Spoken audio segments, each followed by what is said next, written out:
All right, welcome everyone. Hope everybody got to the webinar safely. I see we have quite a few attendees coming in now. We're going to let people funnel in first, and then we're going to get started.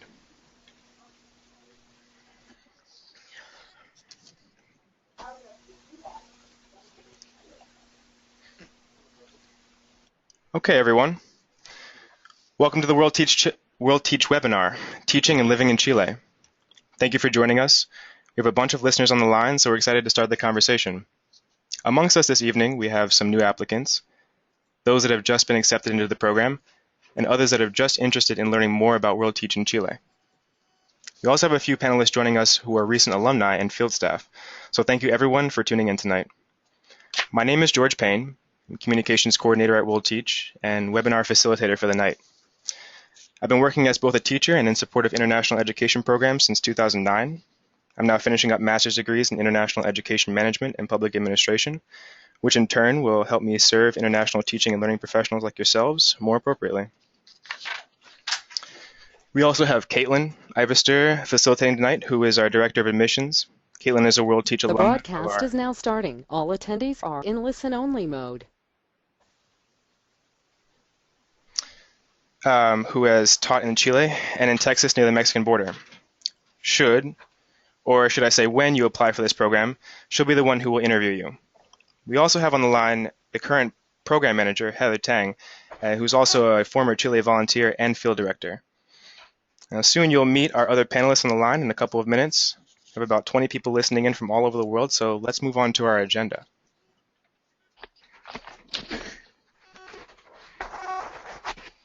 Now that we've met the facilitators, we'll spend a few minutes meeting our great panelists and learn a bit about their backgrounds. Then we'll get into the specifics of our Chile program, including our partnership with Fundación Educacional Oportunidad, why there is a need for World Teach volunteers, the support that's provided for volunteers including funding from the partner, and what the remaining volunteer fee covers. From there, we'll focus on being in the classroom, how placements are made and when you will receive them, what sort of resources will or won't you have in the classroom, and most importantly, we'll discuss cultural challenges that our alumni have faced in their schools and in their community. After that, we'll discuss living in Chile, what housing placements are like, and with whom you'll be living, how the monthly stipend is calculated, what activities volunteers are involved in outside of the classroom, and then we'll get to hear personal experiences from the alumni that are on the line with us. At the end, we'll quickly address volunteer qualifications and the application process before we dedicate time to a Q&A session with our panelists. Throughout the webinar, feel free to submit questions through the chat function on your screen. Some questions were submitted prior to the event tonight, so we'll address them all at the end as a group. So let's go ahead and get started. Welcome in Cameron, a current World Teach Chile teacher. Cameron, thank you so much for joining us tonight. Would you like to introduce yourself? Sure, yeah, my name's Cameron. I'm from Canada. I've been here in Chile since February, and the end of the year is just 4 short weeks away. I'm 30 years old, and I have a background in physics, math, and law, but I decided to sort of change my life, and I'm on a sort of perpetual travel kind of kick for the foreseeable future. Oh, there I am there. So I decided to travel with World Teach.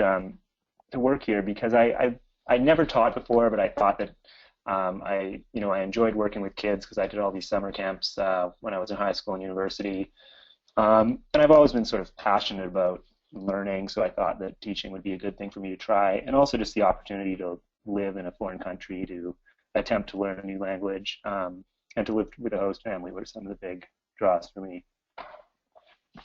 That's really incredible. I'm really glad that you're on the line today. It's important that we have a perspective from what's going on the ground as well. Also on the line is Allison Caudill, a Chile alumna from 2009 who became field director. Allison, would you like to introduce yourself? Sure. Hi, y'all. I'm Allison Caudle. I was a volunteer in 2009 in Angol, Chile, in the southern region, the ninth region, Araucanía.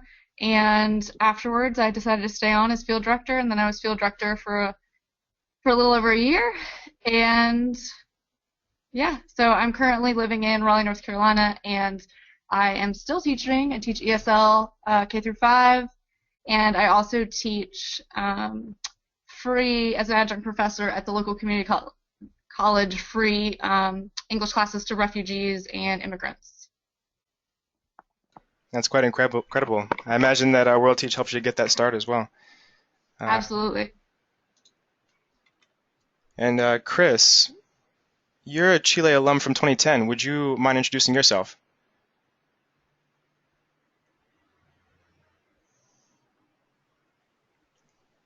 Chris, can you hear us?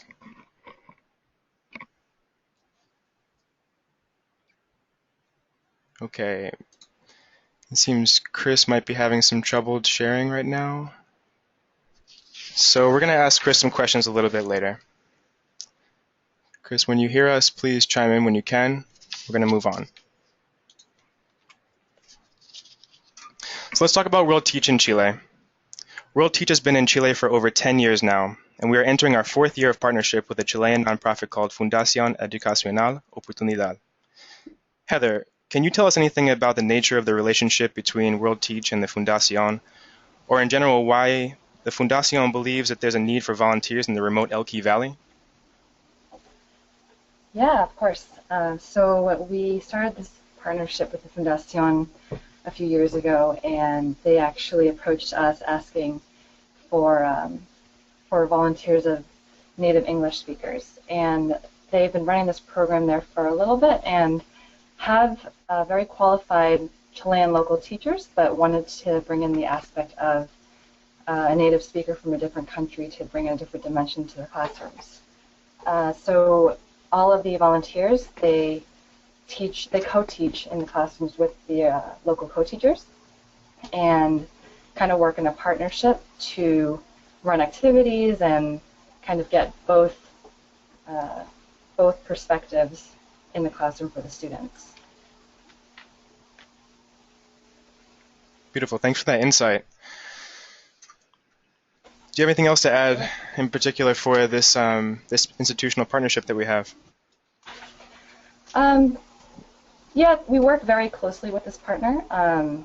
They are based in Chile, obviously in Santiago, but the liaison that works with us mainly, she takes trips up to the Elqui Valley to visit the program, I think at least once a month.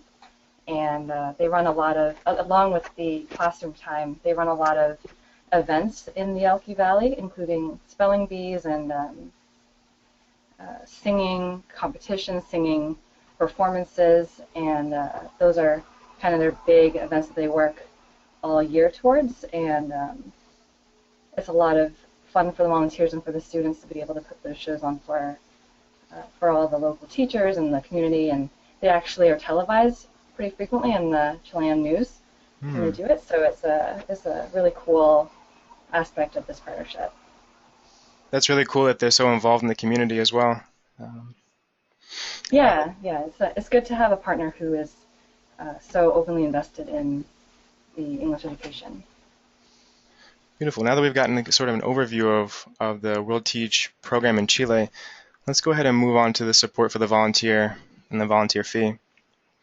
See, this is one of the most important topics to cover, being the support for the volunteer and therefore the volunteer fee especially.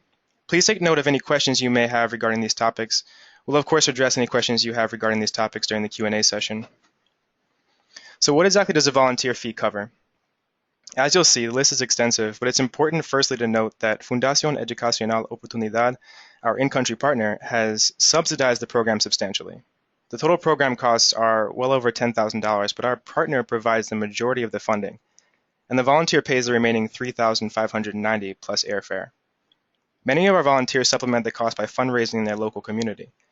World Teach can provide you with fundraising ideas and connect you with previous alumni who were successful in raising funds for all of their volunteer fee, and sometimes even more.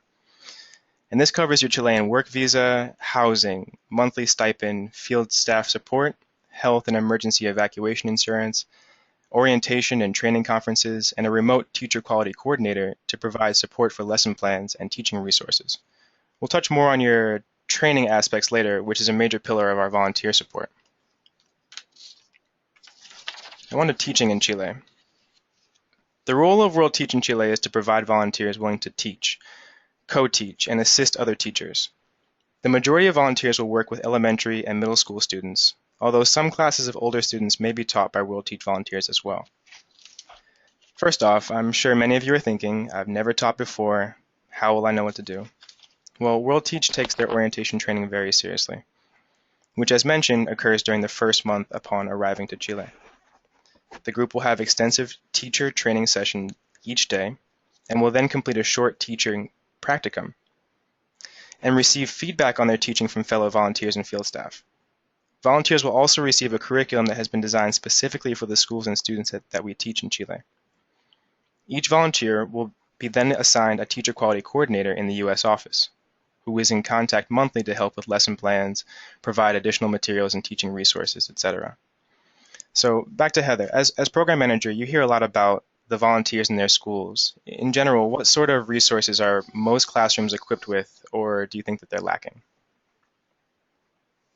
From what I know about the Chilean classrooms, the majority of them are at least equipped with whiteboards or chalkboards, and most schools have some access to Wi-Fi, and so people are able to connect and maybe show things on YouTube and whatnot.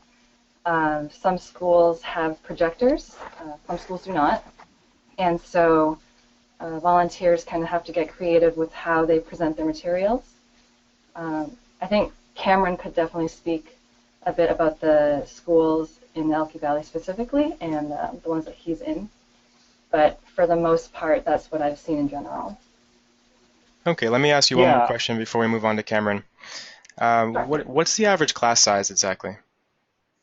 That also ranges. The volunteers in this program, they teach in multiple schools per week. And so some of the schools are larger, and I think the average class size for a larger school or a regular school is about 40 to 50 students. Okay. And then they are also placed in some smaller schools where sizes are vary between some 5 to 20. Okay, so the range is fairly broad. Cameron, would you please tell us where and who you were teaching, and then also comment on the class size? Sure. So I'm teaching at 3 elementary schools that are from pre-kinder to grade 8. And my class sizes range from about 9 to maybe 25 students,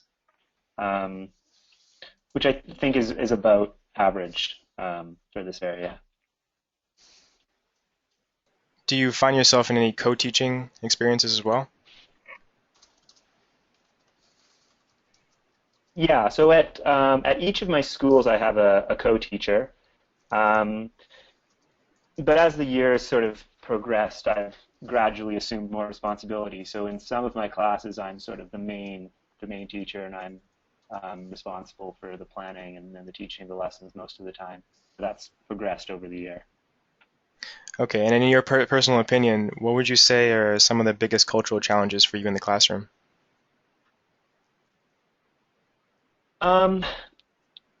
Just the behavior issues are just based on my experience in elementary school 2 decades ago. It does seem a bit more challenging than it was at home. Mm-hmm. But it does vary dramatically by class. So I have some classes that are almost perfectly behaved. You couldn't ask for a better class, whereas some are quite difficult. And I came here speaking 0 Spanish, so my ability to sort of discipline kids is quite low. So I've had to rely on my co-teachers a lot for that. But it can be frustrating, can be challenging in some classes, but it's a fact of life here, and most of the responsibility for that is on the co-teachers, given that they can speak Spanish, and we can to varying degrees, but not sort of at the level that you need to properly discipline a class. You're also talking about having flexibility in the classroom as well as classroom management as well, which we're definitely going to ask our other panelists very similar questions. Allison, would you mind telling us where and who you were teaching when you were at Chile? Sure. So I was teaching in Angol, Chile, in the south, in the 9th region, which is the Araucanía region. I actually taught high school. I taught 9th and 10th grade English. I was in a co-teaching situation where the classes were quite long. They were about an hour and a half per class.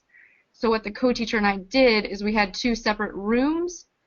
She focused on the literacy, the reading and writing of English, and I focused on the listening and speaking of English. I did the first 45 minutes of the class in my room, and then they switched and they went to her room for the second 45 minutes. And we did that all day long. My classes were quite large. They were over 30 kids per class. But like you guys said, that's going to vary based on the school and the location. And would you say, based on the way that you split your classroom management up, that co-teaching was something that was really a positive experience for both you and your co-teacher? I think it was extremely beneficial for us. Of course, it depends on personalities and how you work together, but my co-teacher was just quite amazing. She herself was trying to learn better English. She actually didn't speak perfectly herself, and so she actually convinced the principal to request a volunteer because she also wanted to learn more herself. So it was really great because I didn't speak much Spanish when we first met. She didn't speak much English, so it was a learning experience for both of us as well as it was for the students. That's great. Chris, would you mind chiming in as to where and who you were teaching? Yeah, can you guys hear me now? Certainly. All right. Yeah, I was teaching at a sort of high-end public school in Valparaiso in the 5th region, and it was a school aimed at sort of putting people out in the professions, so tourism or administrative, that kind of stuff. And I was really lucky. All the English teachers spoke impeccable English, and carried around books of English idioms, and were always interested in learning. We did split the class, so I had my own room, and her class of between 42 and 45, I would take half of them at a time, and I worked on the more basic sort of speaking and some vocabulary. And that turned out to be it was a pretty good arrangement. The only sad thing was my co-teacher wished that she could see my classes. Because I was doing things than she was, and she was really interested in learning. Did you find also that you were traveling in the region for working at different schools? No, I was just in the one school the entire time, and I was staying with a host family. The woman in the host family was a Spanish teacher, Spanish writing and literature teacher, and the man in the host family was one of the assistant directors of the school. Okay, so they were able to provide you insights as to the school nature as well. Yeah, they were. They were. Everybody was really, really wonderful and very helpful and very curious and wanted to help me get involved and all that kind of thing. So it was very supportive from the school.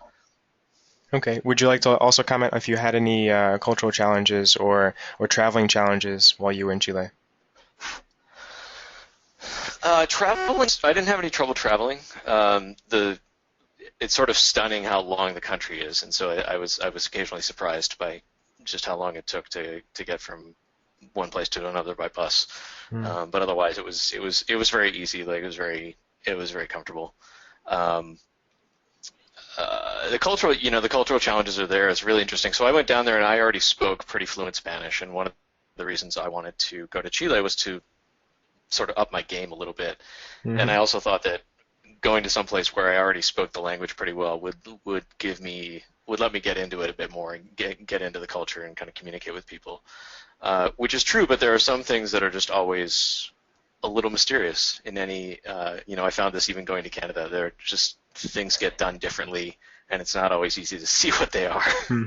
And so it's good to have. That's where having World Teach was really amazing to have. Allison actually was my field director, and she knew the ins and outs of things and went and found stuff out and helped us accomplish stuff in a culture where things were done so differently. Okay, let's return to Allison for a moment. Allison, as field director, how did you coordinate the teaching services between both your position as field director and with the volunteers? How did I coordinate the teaching services? How did you help to serve the teachers, so both their placements and their different roles and responsibilities? Sure. Well, like you mentioned before, obviously, when they first came into country, we had the extensive World Teach orientation, which was invaluable, I think, to the volunteers to get them prepared to go out into the field. And then once they were out in the field, the communication never ceased. I was always available for them via telephone, via email. I told them, call me in the middle of the night, even if you're just homesick. Let me know what's going on with you. I want to know. And we were able to communicate in those ways. Additionally, I did, for the year-long volunteers, I did 2 site visits per year, and that was just essentially me traveling to their prospective locations all throughout the country, watching them teach, spending a couple days with them, some just a few hours, but really watching them, giving them feedback, seeing how they were feeling, meeting their host families, seeing how they were acclimating to their new surroundings. And then, of course, we came together again for a mid-service conference and then an end-of-service conference where we were able to do some additional sessions. That's wonderful. Now, for our attendees, I just wanted to point out how much people are emphasizing the community aspect of things, being in support of one another throughout the experience. It's also important to note that World Teach staffs full-time teachers. So you could be in class teaching for 20 to 25 hours per week, but also involved in other activities on campus, plus lesson planning and other things. So when school is in session, you're in session. And when school is on vacation, you're on vacation. We can talk about traveling in the next section, where some of our volunteers and alumni will tell us how they spent their free time.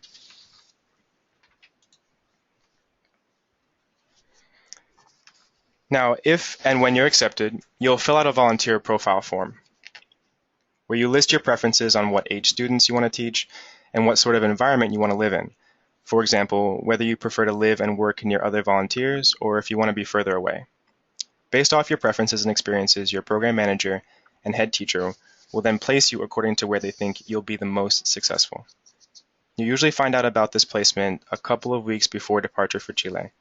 All of our volunteers will be in the Elqui Valley, a rural region, and therefore volunteers won't be too far away from each other. Everyone will be placed with host families, though the definition, as you've heard already, does change from family to family.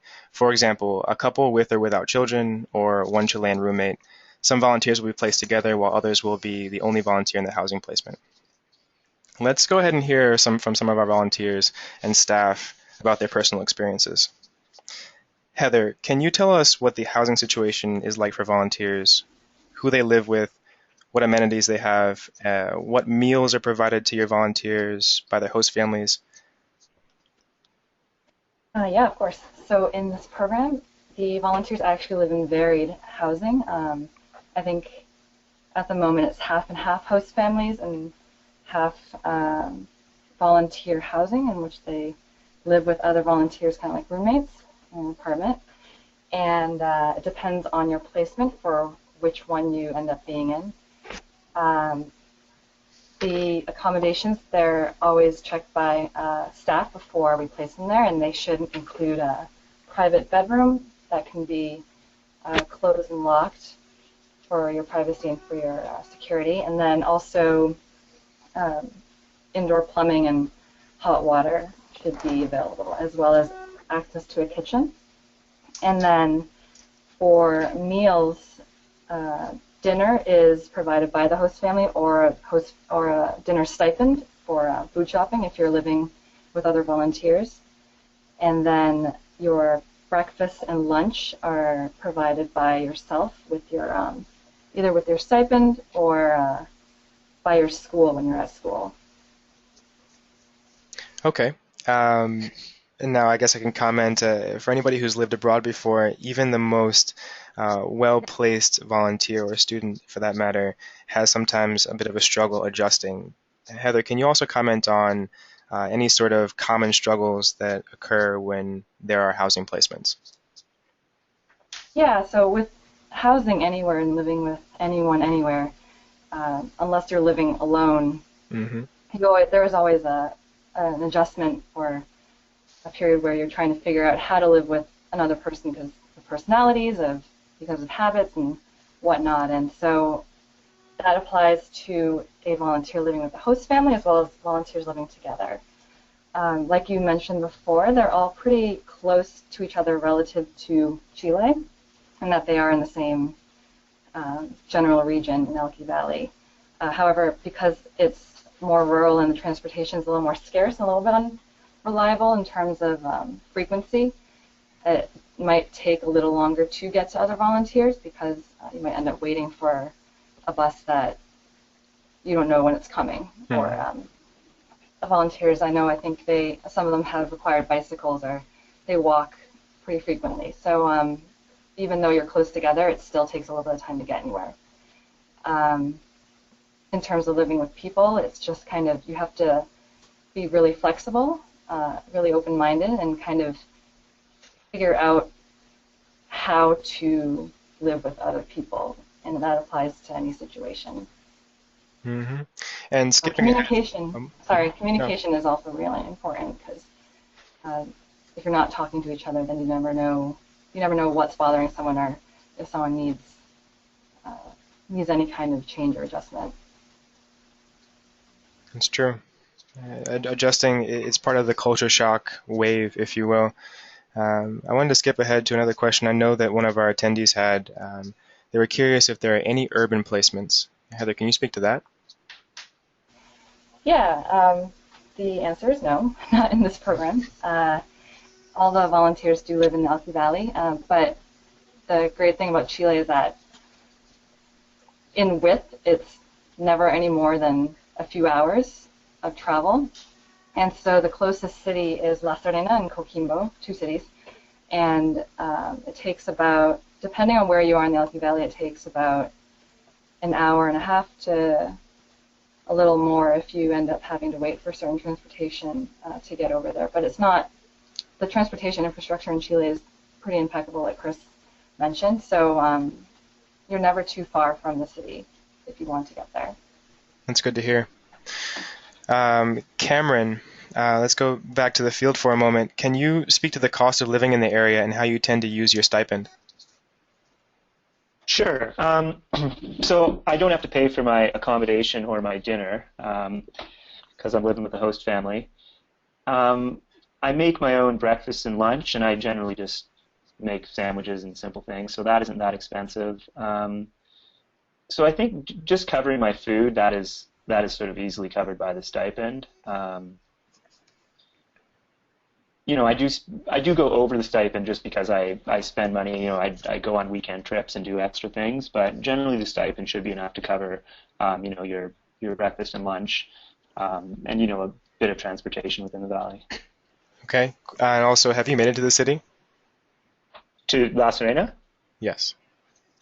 Yeah, I go less frequently now, but when we were doing the visa process, especially, that involved multiple trips to La Serena just to deal with getting the visa. A couple weeks ago, a bunch of us went to go to the beach. So I've probably been there at least 10 times over the year, so I'm quite familiar with it. Cool. So even though it's a long distance, there's also a certain ease of travel in that regard. Yeah, it's not, there is no bus schedule, but the buses go quite frequently. It's every, no more than half an hour, I'd say. Cool. Alice, the next question's for you. Can you share what your average weekend was like? What activities you participated in outside of school, or how you were able to immerse yourself in the community? Yeah, I was placed in the South, and I was actually, at the time, now it's changed, but the most rural placement that World Teach had.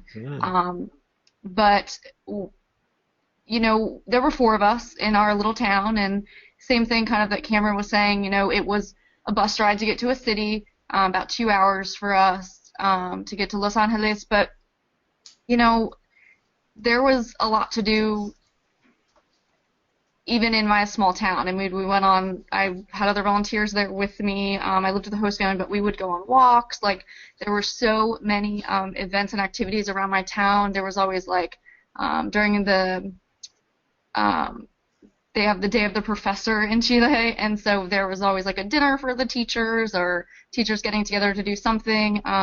I did actually visit Argentina while I was teaching on a weekend because it wasn't very far. I traveled up and down the country with ease and pretty affordably. So we did a lot of travels. We went to some waterfalls. We did all kinds of things. Went to the mall if we needed to in Los Angeles on the weekends. And I did this with both, Chilean friends and also fellow volunteers. Okay, and while we're on the subject of host families and communities, there's something you mentioned about you had like fellow teacher support. Can you speak to how you were supported by your fellow teachers in Chile? Chilean or World Teach? Chilean, in fact. Chilean, okay. Yeah, actually, the Chilean teacher community that I experienced was very close-knit. I think that teachers in Chile, at least in my school, were very supportive. When I first showed up at my school, day one, I walked into my school and my face was literally on a billboard in front of the school, and it literally said in English, "Welcome our volunteer, Allison Caudle." And I was living in Philadelphia at the time, so it said "From Philadelphia, Pennsylvania," and it had a big picture of me and the American flag next to the Chilean flag. And they had a big celebration that day at school. They literally had an assembly where the entire school came. The principal made a speech about how grateful he was to have me there, and I was their first volunteer, and they couldn't wait because, the kids were so excited about learning English from someone from the United States, and just, it was like I was a celebrity. It sounds like it. Yeah, and it felt like that, but it also felt like I was one of them. Mm. During breaks, during the school day, I'd have tea with all the teachers in the teachers' lounge. All the teachers would always want to introduce me to their friends and people, "Oh, this is our volunteer." And like I said, they had, dinners for us, for the teachers.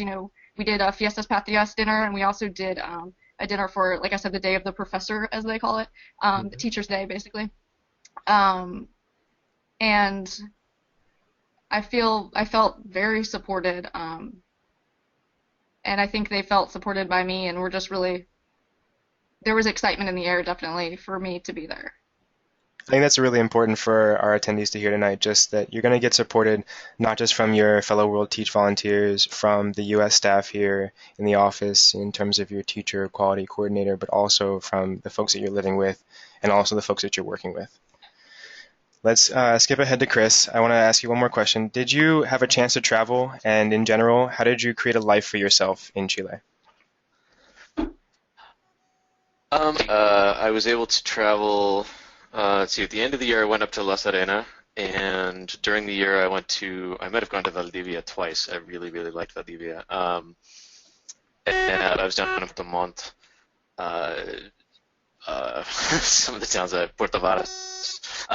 So yeah, I would probably every third weekend or so, third or fourth weekend, I would decide to go somewhere and get out of Valparaiso, but Valparaiso, I was a 5-minute bus ride from downtown, and that itself is a really nice place to be. So I could go there. I could go to Santiago you can actually go to Santiago for the day from Valparaiso. It's like an hour-and-a-half bus ride.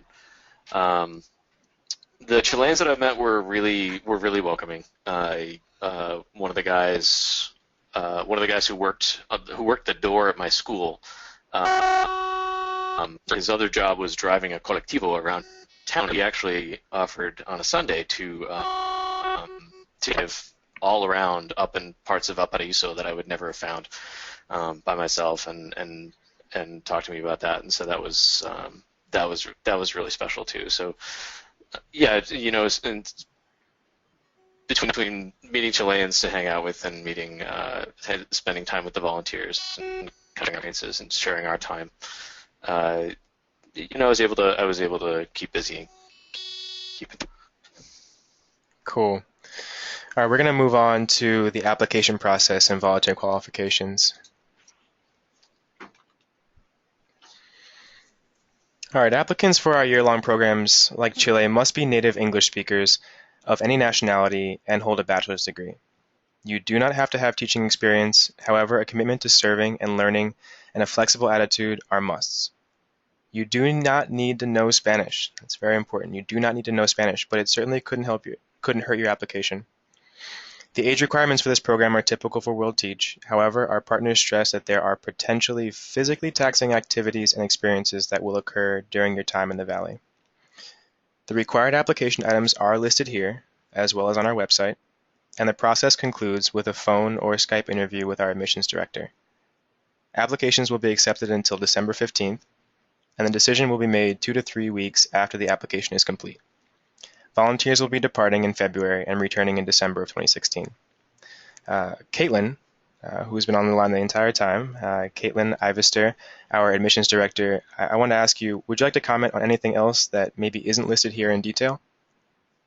Absolutely, George. I would say that this is a pretty comprehensive list, and looking over the list of attendees today, I see that all of you are in varying stages of the application process.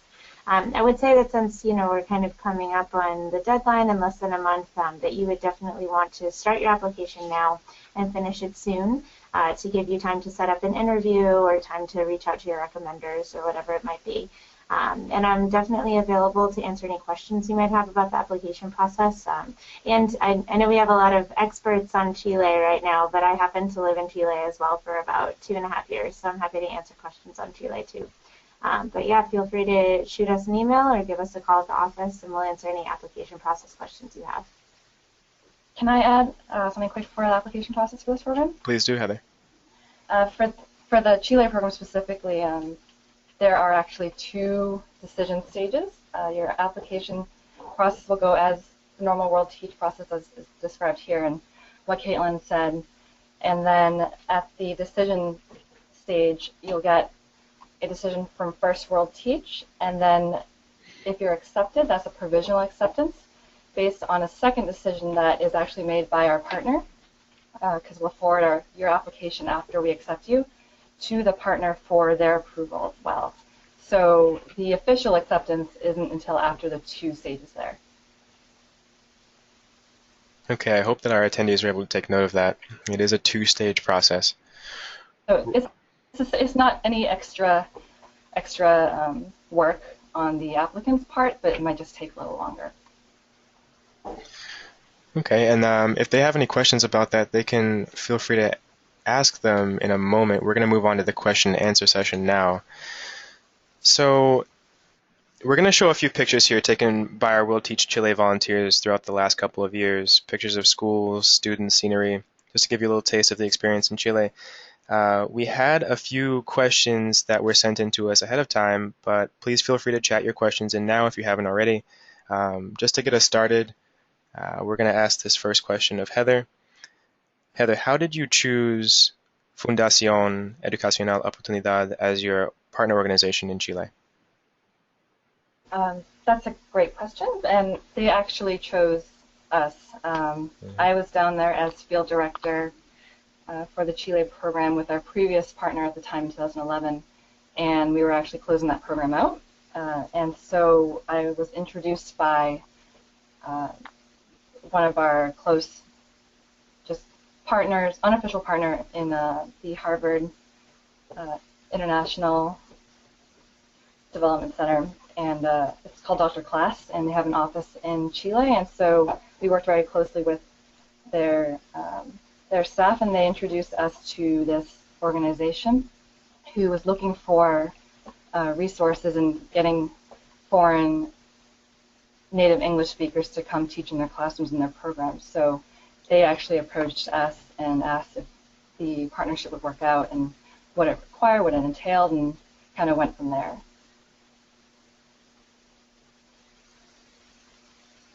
Okay, and for our attendees, please feel free to share any questions that you may have now, either in the chat function. We're going to move on to another question that was asked ahead of time. Is it recommended that volunteers do any preparation or research prior to orientation if they do not have an education background?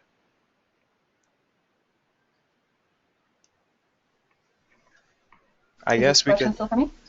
Actually, I'm wondering if Cameron would mind speaking on this question, just because I'm wondering if he did any preparation ahead of time or felt that it's necessary now that he's in country. Well, I did do some preparation because I signed up to get the TEFL certificate, which requires doing a certain number of hours of classroom observation. So I went to English classrooms and observed and took notes and answered questions as part of the requirements for getting the TEFL certification. TEFL being teaching English as a foreign language, which is some type of certification that is recognized around the world. Mm-hmm. But I don't think it would be strictly necessary to do that. There is the orientation, so there is 3 weeks of teacher training before you start. And also one of the advantages of working with a co-teacher is that you're not sort of jumping into the deep end right away. You do have, especially for that first month, your level of responsibility won't be super high. So it's not like you'll be thrown into a classroom all by yourself. So I think that it could never hurt to do some preparation in advance, but I don't think it's strictly necessary. And in regards to the thing you mentioned about TEFL, did you know about the TEFL option before you had signed up with World Teach, or did you do your research in that regard as well? I honestly can't remember. I assume I was aware that TEFL existed. I think I have some friends who've got the certification, but I noticed it on the World Teach website and decided it would be worth getting, so I signed up. Okay, and did you find that your orientation changed at all, or your mindset towards orientation? You mean having done the TEFL thing? Having signed up for the TEFL for World Teach Chile. Oh, well, I think that a big impact was having done all of these observation hours. So I was in Asia at the time, and I ended up going to 5 or 6 different English classes in different institutions in Korea and Japan and China. So I'd seen a pretty wide diversity of English classrooms. So that was definitely in my mind as we were going through orientation. Okay, and have you found that your preparation for the TEFL certificate has changed the way that you approach the classroom as well? Yeah, I think so. So with the TEFL certification process, you're submitting things on a regular basis. The main ones are these teaching modules, which is an academic article and a case study about some sort of teaching scenario that you have to read and answer questions about. And the other big one is submitting lesson plans and answering questions. So you create a lesson plan, teach the lesson, and then answer questions about how the lesson went. And it just, it forces you to do this regular reflection, just to think about what you're doing and to reflect on what works and doesn't work in the classroom. So it's been a good experience. I'd like to ask you one more question in regards to that. How do you think that you might use your TEFL going forward after you finish your World Teach experience? Yeah, my whole life is sort of all mixed up. As I said before, I'm on this sort of perpetual travel thing.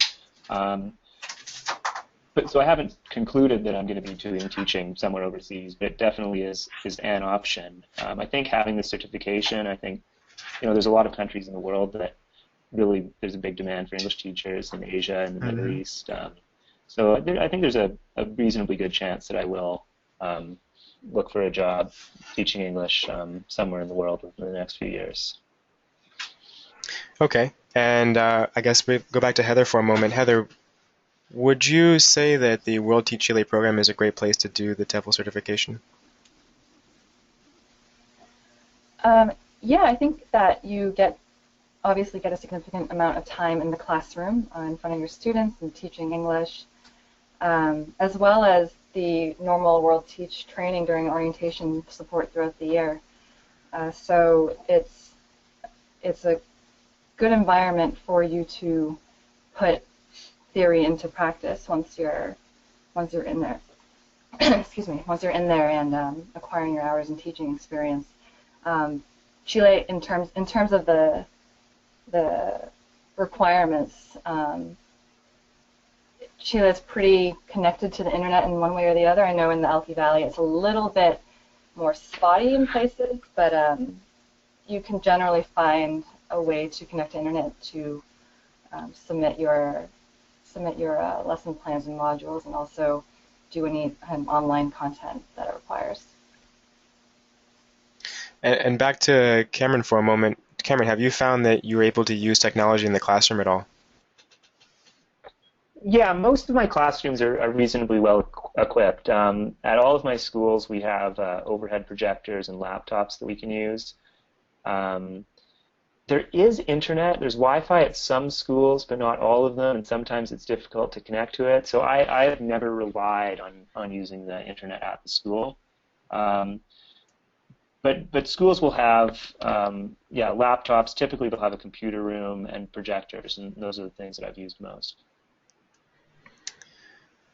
Okay, one more really pressing question. Someone wanted to know what some of the greatest safety concerns were in the Elqui Valley. I'd like to maybe ask what they might have used to have been. Maybe Chris can comment on what the safety concerns were a few years ago, and then we'll ask somebody what they might have been now. Yeah, so in Valparaiso, the whole town is based at the bottom of many hills, and the higher up you go, the less safe it is in general. So I really only know about Valparaiso, and I didn't have a ton of experience elsewhere. But in general, you ask the locals and respect respect what they say. Mm-hmm. Okay, and let's ask Cameron one more time. What do you have to say about some of the greatest safety concerns while you're there currently? So all of the volunteers here are living in the Elqui Valley, which is there's La Serena, which is on the coast, and it's a big city, and then there's this river valley that goes up, and we're sort of between 1.5 and 2.5 hours up. That's the valley. Within the valley, I think it's really safe. I have not heard about anything bad happening here.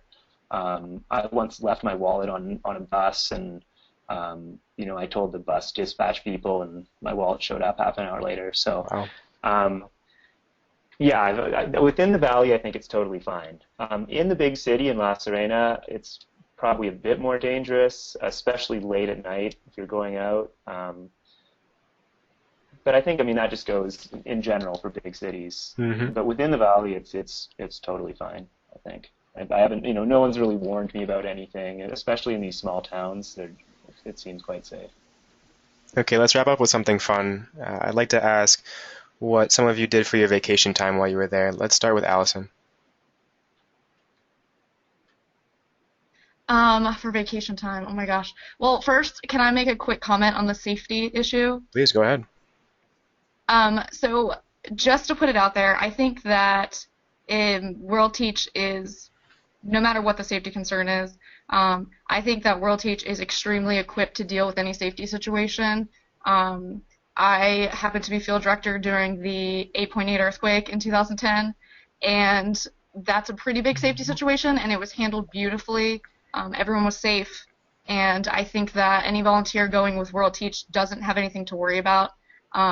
Whether it's something small that happens to you or something large, World Teach has a plan, and that's how I feel about that. So. Thank you, Allison. As far as vacation, oh my gosh, I did so much while I was there, whether it was weekend vacations, but during my big vacation, like I said, I went to Argentina. I was able to visit, vineyards in Argentina and eat the steak and do all the normal things that someone would want to do in Argentina. I was able to literally travel pretty much from the top to the bottom of Chile. I participated in an English summer camp during one of the breaks where I traveled to Antofagasta in the north, in the desert basically, and Arica, and I taught for 2 weeks in an English summer camp, which was really fun. I was able to do that. I was able to go to the beach. I was able to do lots of fun different things during vacation. It's affordable. It's easy to get around. And it's so different from top to bottom. You can be in the snow 1 second, and then the next second be burning up in the desert. So. Beautiful. Cameron, would you also like to comment on what you do during your vacation time? Sure. So for long weekends, I'll typically go on a trip somewhere. So I've been down to Santiago a couple times, to Valparaiso. I've been up to Antofagasta in the north and Arica in the very topmost part of Chile. And for our winter vacation, I went to Peru and Bolivia. So it was only for 2 weeks, but I managed to do a really quick trip, and I saw a lot of southern Peru and Lake Titicaca and Machu Picchu. So, and on a typical, normal weekend, not a long weekend, I'll often travel within the valley. So I'll go to some of the smaller towns, visit the other volunteers, and so on. And Chris, would you like to comment on your experience during vacation time in Chile? Yeah, I tend to go places and go sit and drink coffee and read a book in different cities around. My favorite was Valdivia. It's all wet and rainy and green and beautiful, but Puerto Varas is also really nice, and La Serena. And Santiago is also an amazing city to explore. Yeah, it was really easy and very inexpensive, and the bus are super. Wonderful. Caitlin, would you mind chiming in as to what you miss most about Chile? Yes, absolutely. There are many, many things to choose from. On kind of a practical level, I really miss the produce. Like the vegetables and the fruit that were there were amazing, and just all the natural juices that are in South America. I definitely miss, I think I really related with Allison when she was talking about that sense of camaraderie with teachers. I found that I was just so welcomed into my school community, and I really found that, like I was invited on trips with my school, and I went on 3 separate like student club organization outings in the summer when I had time off and things like that. So, and people would invite me, to their house for dinner or for tea or whatever it might be. And my best friends there were my fellow teachers, and so I definitely miss that sense of camaraderie as well that comes along with the teaching community in Chile. I would also say, too, that I just miss the scenery. I lived in Santiago, so it was definitely, of course, an urban area. But the city was a great city to live in, but getting right outside of the city, I would see some of the most beautiful scenery that I've ever seen. Really, all you had to do was take the metro to the very end of the line, and you would be pretty much in the Campo, in the countryside, with some gorgeous views. So it's hard to choose, but those things stand out. Thank you for sharing. Honestly, it's wonderful working here in World Teach and hearing so many perspectives, sometimes on the same exact place and how varied it is. Heather, would you like to wrap us up as to what you miss most about being in Chile? Yeah, absolutely. So I was in Chile for 2 years, first as a volunteer. Allison was actually also my field director, and then as field director myself in the next year. So in those 2 years, I lived in 2 different places, first with a host family and then second on my own in Santiago. And the people that I met there and got really close to first my host family, who's like my actual family to me now, as well as my friends in Santiago. I definitely say that I miss being around them the most. I have gone back to visit since 2 times already, and I left in the beginning of 2012. And so obviously I could keep going back if I could. And what Caitlin said, just the scenery that's around and the easy access you can get just by getting on a bus to all these different terrains and adventures, and also speaking Spanish on a daily basis. I miss that a lot because obviously it's really fun to speak a different language and be able to communicate with people of different culture and really immerse yourself into the community there. So those are things I will definitely continue to miss and continue to probably return to visit at least in the future. And Heather, tell me if I'm wrong, but didn't you just come back from a wonderful vacation? You want to tell us where you've been as well?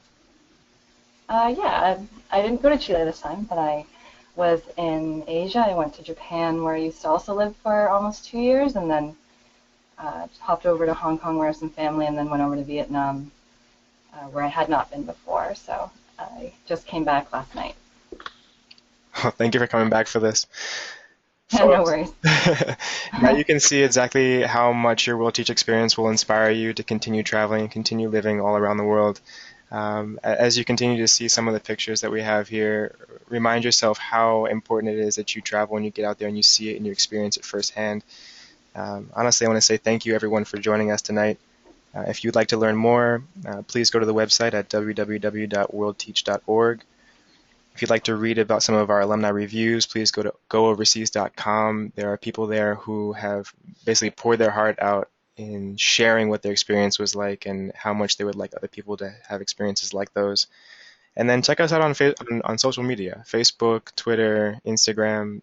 Instagram especially, there's a lot of wonderful pictures. We've been asking our alumni to share photos from their time from years back or just recently every day. And it's wonderful to sort of live vicariously through those experiences via the home office. So again, thank you so much for coming out tonight. This has been a wonderful experience with the World Teach Chile Living and Teaching in Chile experience. Have a good night, everyone.